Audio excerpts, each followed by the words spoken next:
Metanda ne gap tutsunuz akı? Metanda yine kar. Yani şimdi gap bop tuttu metanda. Graf metandamız. Pastiyan dişörünü süremem bilese. Keyin yayın bir de graf metana bir sürt gir adam iyi çette birinci ikinci de durada olla şu kar tazalasa gelese gene ay tuttular şunu. Sırro işte gemeze izlab o muydu yine? Şimdi bellerini asla yine tazalat tuttular. Bu da halasa yengilikler bop kalışı mümkün. Metan açılsa birinçilerden bu bizəni kanalda görüp barsanızla oladı. Yengiliklerini bizəni kanal size için her daim etkilesip veredi. Hazırsa yine kar tazalaş işleri geçip tuttu metanda. Şimdi.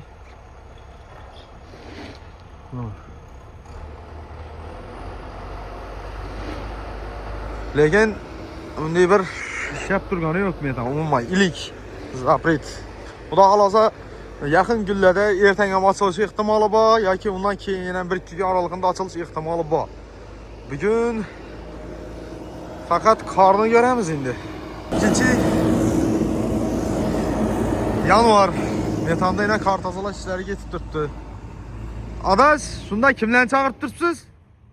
Bir usut telefonla gelsin kar tazalamak. Ular bir gün bir işleşip gitsin he? İşleşip gitsinler akı. Yine. Olmasa gelsin biz usut kuyada olla. Ana adaş çağırıp tuttu yine. Bir tane gelede işleyen vakti. Gap yok, gele öğretsi da kalasa. Şu gün erten işlep gitedi. Dama da yaptır valla yine. Adaş metanı takla yaptı. Gelsin biz usut kuyada vurcana valla. Ya tazalaşmak he? Tazalaşmaka gelsin. Yine kar tazalaşmaka çağırıp tuttular yine. Metanı tazalayayım suda kalasa. Açıladı diyen gap sözde olup tuttu. Kaçallıkını toluk məlumatını bərib ötəmiz. Hazırlayken metan işləmidirdi, graf metan. Şu məlumatdan bərib ötüb tutmuş sizlərə. Lakin falan vaxtda açıladı, falan boladı, tulan boladı deyə gəpəm yox hələ.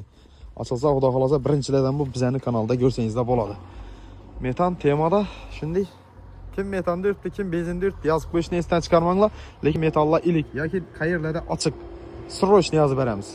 Kar lekin zakon diye bazarını sürdük, birini sürdük, iş kalıp indi. Yana kaytadan vaktan bolda hepsi. Metalla işlemi tuttu yine. Şimdi bu da halaza.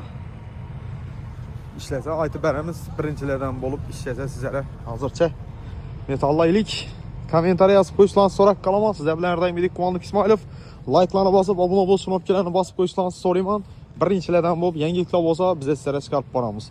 Hazırca hem de boğanı kar tazalaş tema olup tuttu.